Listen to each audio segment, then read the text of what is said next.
शांति 24 मई 2022 की साकार मुरली है। मीठे बच्चे, बाप ही सतगुरु के रूप में तुम बच्चों से गारंटी करते हैं। बच्चे, मैं तुम्हें अपने साथ वापस ले जाऊंगा। यह गारंटी कोई देहधारी कर न सके। प्रश्न है, तुम बच्चे यह कथा जो सुन रहे हो यह पूरी कब होगी? उत्तर है, जब तुम फरिश्ते बन जाएंगे। कथा सुनाई जाती है पतित को। जब पावन बन गए तो कथा की दरकार नहीं। इसलिए सूक्ष्म वतन में पार्वती को शंकर ने कथा सुनाई, यह कहना ही रॉन्ग है। दूसरा प्रश्न है, शिव बाबा की महिमा में कौन से शब्द राइट है, कौन से रॉन्ग? उत्तर है, शिव बाबा को अभोगता, असोचता, कर्ण करावन हार कहना राइट है। बाकी अकर्ता कहना राइट नहीं, क्योंकि वह पतितों को पावन बनाते हैं। गीत बजा है, छोड़ भी दे आकाश सिंहासन, अब धरती पर आ जा रे। ओम शांति। यह है बच्चों की पुकार कि बाबा अभी आ जाओ, क्योंकि हम फिर से रावण राज्य में दुखी हैं। फिर से माया का परछाया पड़ गया है, अर्थात 5 विकार रूपी रावण ने हमको बहुत दुखी किया है। रिस्पॉन्ड में बाबा कहते हैं, हाँ बच्चे, यह तो मेरा नियम है। यह जरूर आ करके ही कहेंगे ना। हाँ बच्चे, जब जब धरती पर भारतवासी बिल्कुल ही भ्रष्टाचारी दुखी बने हैं, कितने गुरु करते हैं सदगति के लिए, परंतु वह किसी की सदगति तो करते नहीं। सभी अंतों की लाठी तो एक प्रभु ही है। पहले पहले बाप जन्म देते हैं, अर्थात अडॉप्ट करते हैं। गुरु सदगति करते हैं। अभी न कोई सदगति करते हैं न कोई बाबा है। अभी तुम कहते हो परम पिता परमात्मा हमारा बाबा भी है, गुरु भी है। उस एक को ही सतगुरु सत बाबा कह सकते हैं। वह सत बाबा, उनको सुप्रीम कहा जाता है। सतगुरु भी है, साथ में ले जाते हैं। गारंटी है, और कोई गुरु गारंटी कभी नहीं करेंगे कि हम तुम आत्माओं को वापस ले जाऊंगा। वह जानते ही नहीं। यह सब नई बातें। तुम जब इनको देखते हो तो बुद्धि में याद शिव को करना है। वही बाप टीचर गुरु है। मनुष्य कोई गुरु करते हैं व टीचर करते हैं तो उनके शरीर को ही देखते हैं। आत्मा ही भिन्न शरीर धारण कर भिन्न भिन्न नाम रूप देश काल में जाती है। अच्छा, बाबा तो एक है और एक ही बार आते हैं। वे तो पुनर्जन्म नहीं लेते। संस्कार तो आत्मा में है। वह जब शरीर धारण करेगी तब वर्णन होगा ना। तुम बच्चे बाप की महिमा गाते हो। वे निराकार है, कभी साकार शरीर लेते नहीं। शिव का अपना शरीर तो होता नहीं, परंतु ज्ञान का सागर पतित पावन है, सतगुरु है। बाबा भी है, राज योग भी सिखलाते हैं। जो ब्रह्मांड का सारे विश्व का मालिक है वही स्वर्ग का मालिक बनाएंगे ना। शरीरधारी तो बना न सके। सिवाय बच्चों के बाप को कोई जानते नहीं। तुम कहेंगे परमात्मा हमको पढ़ाते हैं, तो कहेंगे यह तो कोई शास्त्रों में नहीं है कि निराकार परमपिता परमात्मा शरीर में आते हैं। अरे, शिव जयंती गाई जाती है, गीत में भी कहा रूप बदल कर आओ। तो वह किस शरीर किस रूप में आया? तुम्हारा तो यह है कर्म बंधन का शरीर। अच्छे कर्म से अच्छा पद, बुरे कर्म से बुरा पद मिलता है। इनके लिए तो ऐसा नहीं कहेंगे। मनुष्य तो पुनर्जन्म जरूर लेते हैं, बाप नहीं लेते। उसने इस शरीर में प्रवेश किया है। बताते भी हैं शिव बाबा ब्रह्मा द्वारा स्थापना करते हैं। शिव तो निराकार हुआ, ब्रह्मा द्वारा कैसे करते हैं? क्या ऊपर से प्रेरणा देते हैं? पति दुनिया में आते हैं तो किस शरीर में आवे जो राजयोग सिखावे? तुम बच्चे जानते हो बाबा आया हुआ है, हम उनसे सुनते हैं, वे इस ब्रह्मा मुख से सुनाते हैं और सब देहधारी गुरु का नाम बताएंगे। तुम जानते हो निराकार शिव हमारा बाबा है। पहले तो बाबा जन्म देने वाला शरीर चाहिए ना, पहले तो बाबा जन्म देने वाला चाहिए ना। शिव बाबा प्रजापिता ब्रह्मा द्वारा अडॉप्ट करते हैं। प्रजापिता को कुख से तो इतने बच्चे हो ना सके। प्रजापिता ब्रह्मा के तो अथाह बच्चे हैं। ब्राह्मण कुल बहुत बड़ा है, जो ब्राह्मण फिर देवता बनेंगे। जब देवता बनेंगे तो अडॉप्शन नहीं होगी। अडॉप्शन अभी है। कितने ब्राह्मण हैं? बच्चे जानते हैं हम शिव बाबा के पास आए हैं, वही नॉलेजफुल है। कहते हैं मैं तुम बच्चों को ही यह नॉलेज सुनाता हूँ, मेरा अपना शरीर तो है नहीं। शिव जयंती मनाते हैं, परंतु कैसे शिव बाबा आया यह कोई नहीं जानते। कहते भी हैं शिवरात्रि, रात्रि में कृष्ण का भी जन्म दिखाते हैं। शिव जयंती के बाद फट से श्री कृष्ण का जन्म होता है। शिव का जन्म तो है संगम पर। ब्रह्मा की रात पूरी हो फिर दिन शुरू होता है, उसी संगम पर बाप आते हैं। यह है बेहद की रात्रि, वह है हद की। आधा कल्प दिन आधा कल्प रात। भक्ति मार्ग में धक्के ही खाते रहते हैं। भगवान मिलता नहीं तो अंधियारा ठहराना। बिल्कुल ही बुद्धिहीन है। गाते हैं परमपिता परमात्मा ऊपर है, फिर कहती है तीर्थ यात्रा पर भी भगवान मिलेगा, दान पुण्य से भी मिलेगा। कितना समय तुमने धक्के खाए हैं? अनेक मतें हैं, इसलिए कहा जाता है भक्ति मार्ग है। ब्रह्मा की रात धक्के खाते खाते दुर्गति को पाकर पाप आत्मा बन पड़ते हैं। विकार से पैदा होने वालों को ही पाप आत्मा कहा जाता है। तुम ऐसे तो नहीं कहेंगे कि श्री कृष्ण कोई विकार से पैदा हुए? नहीं, वह तो योग बल से पैदा होते हैं। इन बातों को तुम भारतवासी ग्रस्त धर्म वाले जानते हो, सन्यासी नहीं जानते न मानते हैं। बाप कहते हैं लाडले बच्चे, सतयुग में तुम पवित्र प्रवृत्ति मार्ग में थे, फिर पुनर्जन्म लेते पतित भी बनते हो।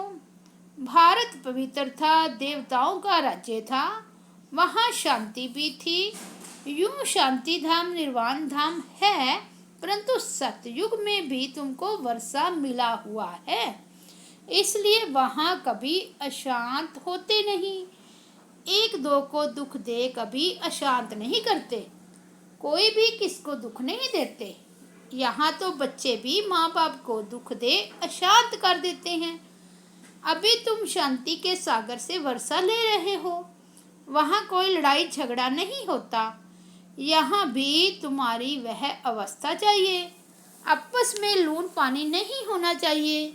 पहले पहले तो यह निश्चय चाहिए, बेहद का बाप आया हुआ है, हमको दुख की दुनिया से ले जाएंगे घर।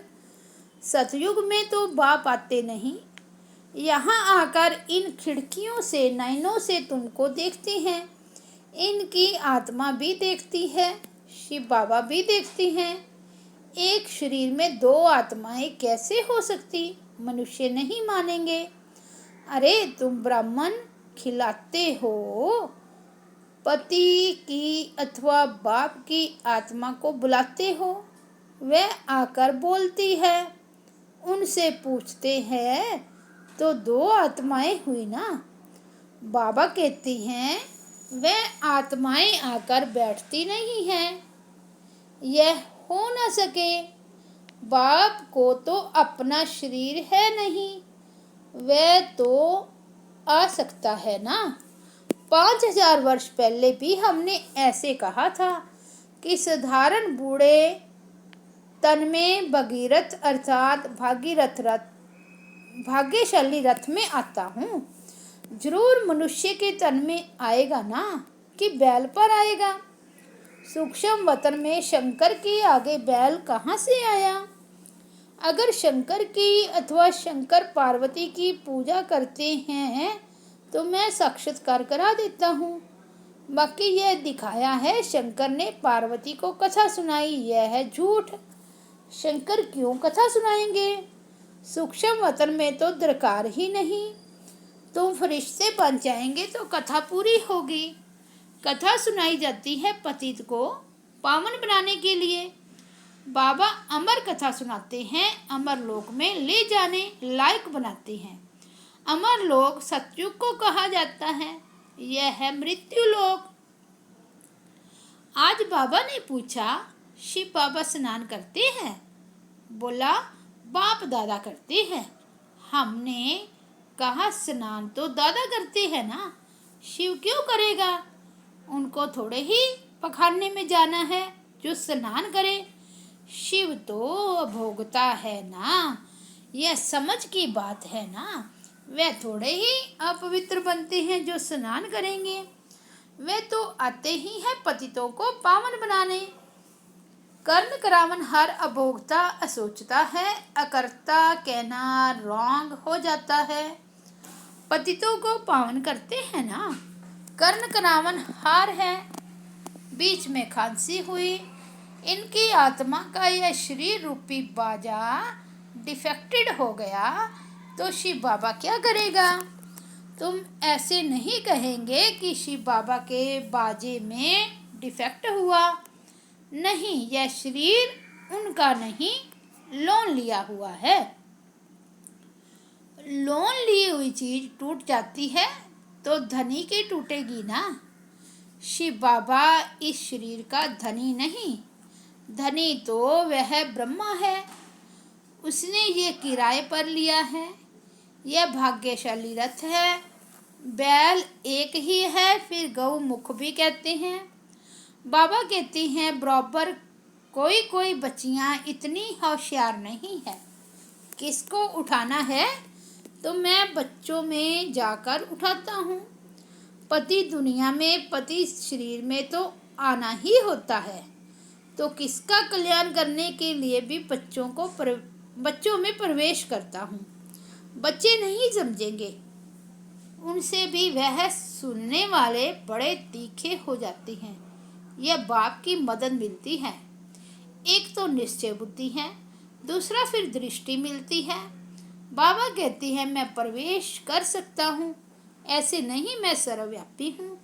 मुझे बहुरूपी क्यों कहते हैं? जो जिसकी पूजा करते हैं उनका साक्षात्कार कराता हूँ। साक्षात्कार में ऐसे देखते हैं कि जैसे सामने आ रहे हैं। विष्णु का साक्षात्कार होता है, विष्णु चैतन्य हो जाता है। माथे पर हाथ रखते हैं, कहते हैं मुझे चतुर्भुज का साक्षात्कार हुआ, परंतु उनसे फायदा क्या? कुछ भी नहीं, सिर्फ दिल खुश हुई। मुझे भगवान का दीदार हुआ। भक्ति में दीदार बहुत होते हैं, परंतु इससे सदगति को नहीं पाते हैं। जबकि गाते हैं सदगति दाता पतित पावन एक है। विष्णु नहीं हो सकता, वह बाप थोड़े ही होंगे। बाप एक है, फिर उनका बच्चा भी एक है, प्रजापिता ब्रह्मा। ऐसे कभी नहीं कहेंगे प्रजापिता विष्णु व शंकर। प्रजापिता एक, फिर उनसे ब्राह्मण एडॉप्शन होती है। बच्चे जानते हैं हम पहले ब्राह्मण बनते हैं, फिर देवता बनते हैं। ब्राह्मणों की माला एक्यूरेट बन न सके, क्योंकि अदल बदल होती रहती है। कोई गिरते कोई मरते रहते हैं। फिर क्या करेंगे? उनको निकाल देंगे। रुद्रमाला अंत में ही एक्यूरेट बनेगी। यह मीठी मीठी बातें बाप ही सुनाते हैं और कोई को पता ही नहीं है कितने हैं जो कहते हैं हे राम जी संसार बना ही नहीं है। अब रामचंद्र तो यहाँ से प्रलब्ध ले जाते हैं, त्रेता में जाकर राजा बनते हैं। उनको फिर अज्ञान कहाँ से आया जो वशिष्ठ उनको ज्ञान दे कि संसार बना ही नहीं है, यह सृष्टि का चक्र है, सभी बातों में मूंझे हुए हैं, कोई भी नहीं जानते हैं ना समझ सकते हैं। शिव बाबा को ही गुम कर दिया है। शिव जयंती मनाते भी हैं परंतु समझते नहीं। श्री कृष्ण ही सावरा बनता है। बाबा आते भी तब हैं जब इनको सावरे से गोरा बनाना है। शिव जयंती के बाद झट श्री कृष्ण का जन्म होता है। शिव बाबा आकर राजयोग सिखाते हैं, किसको? ब्राह्मणों को, प्रजापिता ब्रह्मा के मुख वंशावली को। वही फिर राजा रानी बनते हैं। शिव बाबा चले जाएंगे, फिर लक्ष्मी नारायण का राज्य होगा। तो बाप ने कृष्ण को ऐसा बनाया है, उन्होंने फिर बाप के बदले कृष्ण का नाम लगा दिया है। कृष्ण को द्वापर में ले गए हैं। अब शिव बाबा राजयोग सिखाते हैं। तुम जानते हो हम स्वर्ग की राजधानी स्थापन कर रहे हैं और भी बहुत प्रिंस प्रिंसेस बनते हैं। संगम और सतयुग का किसको पता ही नहीं है। मैं आता ही हूँ कल्प के संगम पर। उन्होंने फिर युगे युगे कह दिया है, सो भी 4 युग होते हैं। द्वापर के बाद कलयुग होता है। फिर उस द्वापर युग में आकर क्या करेंगे? उतरती कला में सबको जाना ही है। मेरा तो पार्ट ही तब है जब चढ़ती कला होती है। इनको तो नीचे उतरना ही है। तुम बच्चों को 84 जन्म पूरे करने हैं। ऊंच से ऊंच है ब्राह्मण वर्ण। ब्राह्मण फिर देवता क्षत्रिय, यह वर्ण भी भारत में गाए जाते हैं। विराट बनाते हैं, उनमें ब्राह्मणों को और शिव को गुम कर दिया है। यह बातें कोई शास्त्रों में नहीं हैं।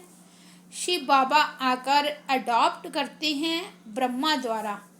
शूद्र से ब्राह्मण बनाते हैं। बाकी सूक्ष्म वतनवासी ब्रह्मा वे कैसे प्रजापिता बन सकते? पहले ये निश्चय चाहिए बरोबर वह बाप भी है, टीचर भी है, सतगुरु भी है। कहते भी हैं सदगति दाता एक है, परंतु उनका नाम रूप देश काल नहीं जानते। अच्छा, मीठे मीठे सिकिल दे बच्चों प्रति माता पिता बाप दादा का याद प्यार और गुड मॉर्निंग। रूहानी बाप की रूहानी बच्चों को नमस्ते। हम रूहानी बच्चों की रूहानी बाप दादा को याद प्यार, गुड मॉर्निंग और नमस्ते। धारणा के लिए मुख्य सार। फर्स्ट पॉइंट है, शांति के सागर बाप से शांति सुख का वर्षा ले, शांत चित रहना है। कभी किसी को दुख दे अशांत नहीं करना है, लून पानी नहीं होना है। सेकंड पॉइंट है, बाप समान अंधों की लाठी बनना है। बाप की मदद लेने के लिए निश्चय बुद्धिमान सेवा करना है। वरदान है, एक के पाठ को स्मृति में रख तपस्या में सफलता प्राप्त करने वाले निरंतर योगी भव। तपस्या की सफलता का विशेष आधार व सहज साधन है। एक शब्द का पाठ पक्का करो। तपस्या अर्थात एक का बनना। तपस्या अर्थात मन बुद्धि को एकाग्र करना। तपस्या अर्थात एकांत प्रिय रहना। तपस्या अर्थात स्थिति को एक रस रखना। तपस्या अर्थात सर्व प्राप्त खजानों को व्यर्थ से बचाना, अर्थात इकोनॉमी करना। इस एक के पाठ को स्मृति में रखो तो निरंतर योगी सहयोगी बन जाएंगे, मेहनत से छूट जाएंगे। स्लोगन है, आज्ञाकारी वो है जो मन और बुद्धि को मन मत से सदा खाली रखते हैं। अच्छा, ओम शांति।